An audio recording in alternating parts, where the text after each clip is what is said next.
Senator Adam Schiff sat in the stifling hearing room, his heart pounding like a war drum. Across from him, Judge Janine Piro twirled her pen with the precision of a surgeon preparing for an operation. The silence was thick, almost suffocating, as if the very air had been drained by the weight of expectation. Reporters leaned forward, their fingers poised over keyboards, while cameras zoomed in on every bead of sweat that trickled down Schiff's temple. This wasn't just another hearing. It was a moment that could define his legacy. Piro's voice cut through the tension like a scalpel. Senator Schiff, explain the internal process in your office when the memo was drafted. Who reviewed the edits before it was sent? Her tone was calm, but there was an unmistakable sharpness beneath it, a challenge wrapped in politeness. Schiff cleared his throat, adjusting the microphone in front of him. His voice was steady, but his hands, hidden beneath the table, gripped each other tightly. Dame Judge, my office operates under standard procedures. The memo was drafted by a specialized team overseen by my Chief of Staff, Mr. David Langston. All edits were made to protect sensitive information in line with national security regulations. He tried to maintain eye contact, but something about Piro's unwavering gaze made him feel exposed, as though she could see past his carefully constructed words and into the doubts that lurked beneath. She tilted her head slightly, a small but deliberate gesture, like a predator assessing its prey. So you assert that all edits were thoroughly reviewed, she said, emphasizing the word thoroughly, like a blade slicing through fog. Correct? Schiff nodded, but in his mind, a memory flashed. Langston standing in his Los Angeles office days earlier, holding the draft with furrowed brows. We should double-check these figures, he had warned. But Schiff had brushed it off, preoccupied with calls from Democratic leadership. Now sitting across from Piro, he felt the weight of that decision pressing down on him. That's correct, he replied, his voice slightly higher than intended. I trust my team. But even as the words left his mouth, he knew they sounded hollow, like a fragile bridge ready to collapse under pressure. A question that shakes the room. Piro flipped through a stack of documents, the rustle of paper echoing in the quiet room. The sound was almost hypnotic, drawing attention away from Schiff for a brief moment. Then she looked up again, her eyes locking onto his. Senator, are you aware that the memo caused a serious misunderstanding within the Intelligence Committee, leading to accusations that you intentionally withheld information from your colleagues? The question hit Schiff like a punch to the gut. He opened his mouth, but the words caught in his throat. The air in the room felt heavier now, charged with unspoken accusations and rising tension. I did not intentionally withhold any information, he finally managed, his voice stiff. My goal was to ensure transparency while protecting national security. But even he recognized the lack of conviction in his response. It sounded rehearsed, like a speech he had forgotten to practice. Piro didn't miss a beat. Transparency, she repeated, her voice dripping with sarcasm. Then why did 3 other committee members, including a fellow Democrat, claim they were not informed of the edits before the memo was released? The room erupted in murmurs, a low hum of disbelief spreading through the audience. Schiff glanced at Langston, seated in the back row, his face rigid and expressionless. Another memory surfaced, one where Langston had stood before his desk, holding a stack of documents, his voice urgent. Sir, we need more time. But Schiff had waved him off, preoccupied with a Senate meeting. Now he wondered if Langston's frustration had quietly turned into a ticking bomb. I apologize if my words were inappropriate, he said, his voice dropping to a near whisper, but the apology sounded feeble, like a white flag raised in defeat. The weight of leadership. Piro tapped her pen lightly on the table, the small sound echoing in the silent room. "I'll ask one last time," she said, her voice even but laced with menace. "Were you aware of the omitted paragraphs in the memo before it was released?" Schiff swallowed hard, scanning the room for an escape, but all he saw were curious faces and unrelenting cameras. "I didn't directly order any paragraphs omitted," he said, his voice unsteady, "but I take responsibility for what my office does." Piro raised an eyebrow, a small but telling gesture, as if she had just scored another point in this verbal duel. "Thank you, Senator," she said, her voice devoid of emotion. "We will proceed with another witness." As she nodded to the hearing staff, Schiff felt his heart skip a beat. "Another witness?" He glanced at Langston, who was still looking down, and an ugly premonition rose within him. The hearing room suddenly felt more stifling than ever, as if the air had been sucked out, leaving Schiff alone to face the approaching storm. "Senator Schiff," Piro spoke again, her voice smooth but laced with sharpness. "You just stated that you didn't order the omission of paragraphs in the memo. So tell me, who in your office made that decision, and why, as the leader, were you not informed?" Schiff felt his stomach twist. He knew this question wasn't just about the memo. It was a dagger aimed at his leadership. He glanced at Langston, whose gaze felt like a silent accusation. "Madame Judge," he began, his voice striving for calm. "The process in my office is complex. Senior aides, including Mr. Langston, handle technical details, and I trust them to follow protocol." But as soon as he spoke, he realized how weak his response sounded, like a paper shield easily pierced. Piro leaned forward, her eyes like two small flames fixed on him. "Trust?" she asked, her voice dropping to a near whisper. "Senator, you oversee a committee tied to national security. If you're unaware of the details of such a critical document, how can we trust you're fulfilling your responsibilities?" Schiff felt his throat tighten, as if the air in the room had been sucked out.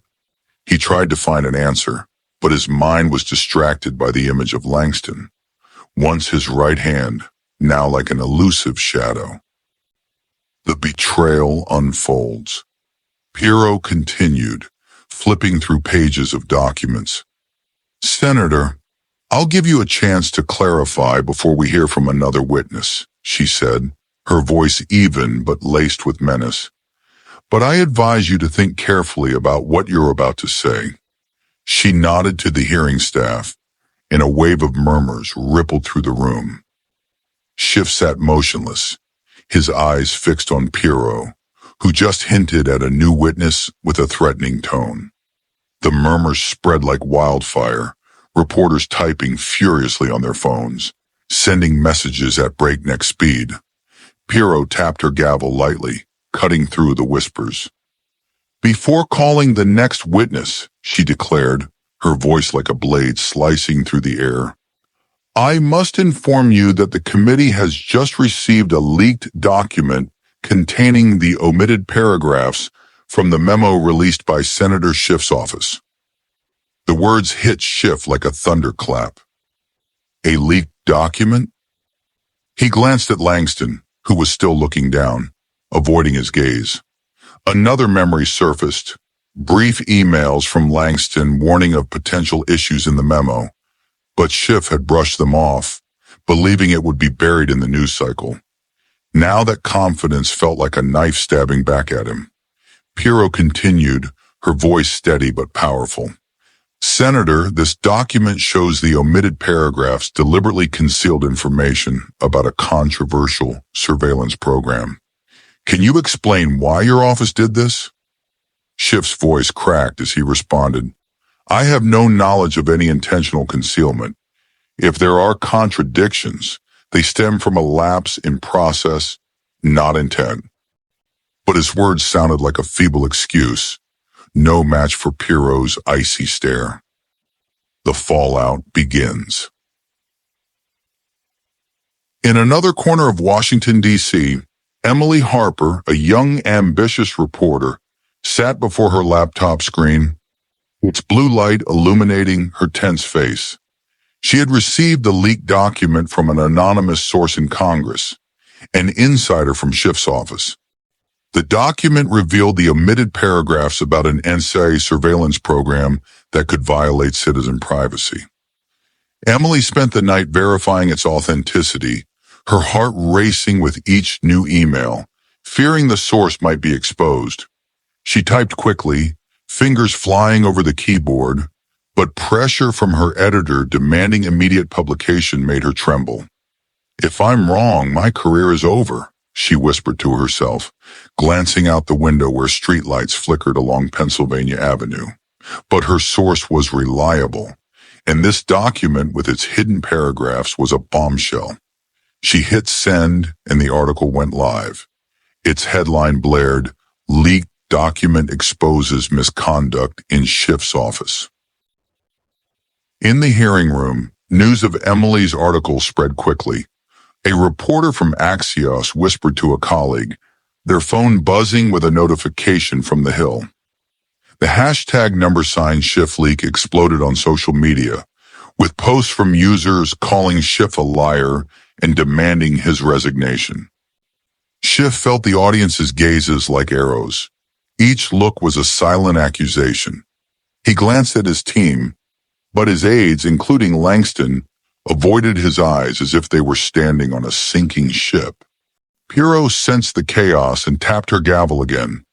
"Senator," she said, her voice like a glacial river, "this document wasn't just leaked, it's been verified by independent sources. Do you still maintain you knew nothing about the omitted information?" Schiff took a deep breath, searching for an escape. "I didn't order any information to be concealed," he said, his voice trembling. "If there were errors, I'll investigate and take responsibility." But his words were drowned out by the growing murmurs of the audience. Emily tracked their reactions on social media, her heart racing as her article was shared thousands of times. She knew she had thrown a rock into a hornet's nest, but she also feared the consequences. Would her source be exposed? Would she be dragged into this mess? But she had no time to think. A new message arrived from her source. "They're about to call a witness. Keep watching." In the hearing room, Piro set the document down. Her eyes were like a spear aimed straight at Schiff.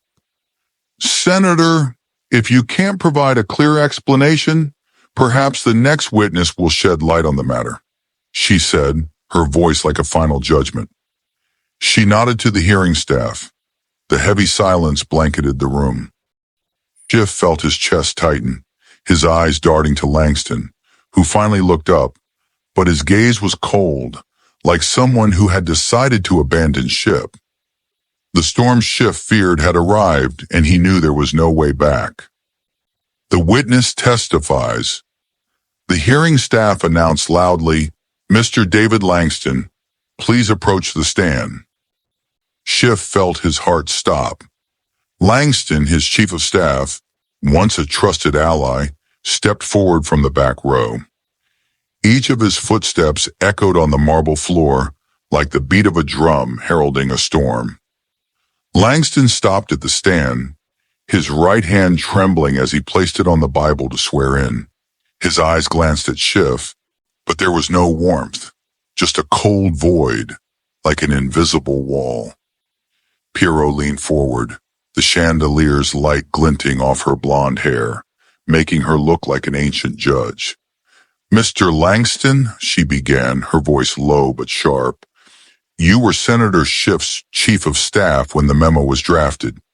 Tell us, did you warn him about the contradictions in the document before it was released?" Langston took a deep breath, his eyes dropping as if wrestling with himself. Then he looked up, his voice clear but heavy. "Yes, Madam Judge. I warned Senator Schiff about the omitted paragraphs. I said they could be misleading, especially when compared to the NSA's testimony." The hearing room erupted. Gasps echoed. Cameras flashed relentlessly, and reporters typed on their phones at breakneck speed, sending the news everywhere. Schiff felt the blood drain from his face, his hands gripping the chair as if to keep himself from falling. He wanted to stand, to shout, but his feet felt nailed to the floor. Langston continued, his voice slightly trembling, but resolute. I suggested delaying the release to double-check, but Senator Schiff said, and I quote, "Just get it out. It'll be buried in the noise." Piro raised a hand signaling for the room to quiet, but her eyes stayed fixed on Langston. "Mr. Langston, are you certain of this quote?" she asked, her voice like a sharpened blade. "You understand that your testimony is given under oath, and the consequences of perjury are severe." Langston nodded, his eyes meeting Schiff's for a fleeting, pained moment. "I understand, Madam Judge. I didn't want to testify against him, but I can't hide the truth. That memo caused serious consequences, and I can't stay silent any longer." Schiff felt the world around him collapse. He recalled the years working with Langston, late nights in the Los Angeles office, strategy debates, and the loyalty he thought was unshakable. Now Langston stood there like a betraying soldier, exposing the truth Schiff had tried to bury. The aftermath. Piro turned to Schiff, her eyes like icy flames. "Senator, do you wish to respond to Mr. Langston's testimony?" she asked, her voice calm but commanding. "Or would you prefer to remain silent and let the committee draw its own conclusions?" Schiff took a deep breath, searching for a glimmer in the darkness. "Madam Judge," he said, his voice like someone who had just run through a desert. "I don't recall that conversation exactly, but if Mr. Langston says so, I'll review the internal records." Piro nodded, but the faint smile on her lips showed she was unconvinced. "Thank you, Senator," she said, her voice like a judgment. "Mr. Langston, you may step down." Langston stepped away, his shoulders slumped as if shedding a heavy burden. Schiff watched, feeling as though a part of him had been torn away. The hearing room erupted again, with reporters sending messages. Sensational headlines like "Schiff's aide turns on him" spread across social media. Schiff sat motionless, his eyes empty, like someone who had lost everything. He felt the camera lights like flames, burning away the last of his credibility. Piro tapped her gavel, her voice ringing like a bell. "We will take a recess before continuing. Senator Schiff, I advise you to prepare for the next questions." She stood, and the room rose with her, but Schiff remained seated, like a statue left behind in a storm. The storm intensifies. Outside the Capitol, summer sunlight bathed the white stone columns, but Schiff felt like he was walking into a storm. A crowd of reporters surrounded him, microphones and cameras aimed like spears. "Senator, will you resign?" one shouted. "Is Langston's testimony true?" another yelled. Schiff pushed through, camera flashes blinding him, muttering only, "I'll review everything and respond later." But his voice was lost in the clamor. In the Hill's small office, Emily sat before her screen, her hands shaking as she read responses to her article.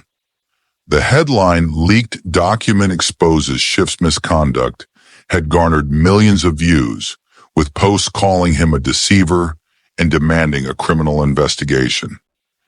Emily knew she had ignited an explosion, but she was also afraid. Her source, a staffer in Schiff's office, could be exposed. She quickly typed an update describing Schiff's collapse in the hearing, but added a question. Is Piro exploiting the issue for political gain? The political chess game on television, shows like CNN's The Situation Room and Fox News Hannity debated fiercely. One commentator called Schiff a victim of his own arrogance, while another praised Piro as a hero for truth. On social media, posts spread at lightning speed, from memes mocking Schiff to edited videos of his outburst. Schiff, sitting alone in his office, looked out the window, seeing streetlights flicker along Constitution Avenue. He knew the reputation he had built over decades was slipping away. Emily received a new message from her source. Be careful. They're looking for the leaker. Her heart raced, but she didn't stop. She wrote another paragraph questioning Piro's role. Is this justice or a political vendetta? She hit send, knowing the story would continue. Night fell over Washington, D.C. The lights from the Capitol cast long shadows across the stone-paved streets.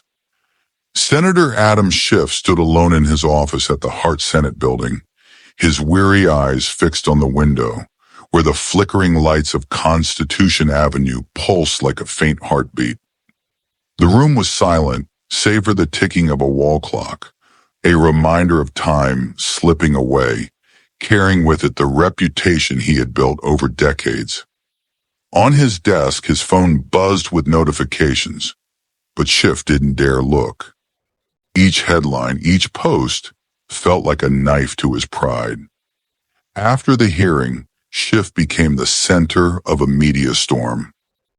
Articles dissected every moment of his confrontation with Janine Piro, from his outburst to David Langston's damning testimony. Social media was ablaze with users split into two camps, one calling him a victim of partisan politics, the other demanding his resignation for irresponsibility. Schiff sank into an armchair, rubbing his temples, trying to piece together the fragments of his career. He knew the Ethics Committee would soon convene another meeting, and the Justice Department might be reviewing criminal allegations. The pressure felt like a noose tightening with every second. The price of truth. Meanwhile, Janine Piro left the Capitol with a confident stride, her footsteps echoing on the marble corridor. Republicans praised her as a hero for exposing Schiff, but groups like the ACLU criticized her, calling the hearing a political spectacle. Piro was unfazed. In a brief interview with Newsmax, she said, "I'm just doing my job, asking questions and seeking the truth." But her eyes, as she turned away from the camera, glinted with a hint of satisfaction, as if she had scored a major victory. Schiff, in his quiet office, opened an email from his legal advisor. "We need to prepare for the worst-case scenarios," it read, listing possibilities from suspension from the committee to a criminal investigation. He closed the laptop, his eyes drifting to a family photo on his desk. His wife and children beamed from a California vacation. He wondered if he could face them after the nation witnessed his downfall. He stood, stepped onto the balcony, and breathed in D.C.'s cool air. Under the streetlights, he saw a small group protesting on the National Mall, holding signs reading "Justice for Truth" and "Schiff must go." At the Hill, Emily received a new email from her source. "Thank you, but I have to disappear for a while." A chill ran down her spine. She knew the story wasn't over, that more secrets from Schiff's office could still surface. Her latest analysis ended with an open question. Did this hearing truly deliver justice, or was it just a power play in Washington's political chess game?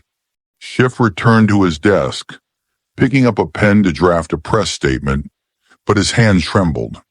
He knew the next 72 hours would be the greatest challenge of his career. He had to face the committee, the media, and his own conscience.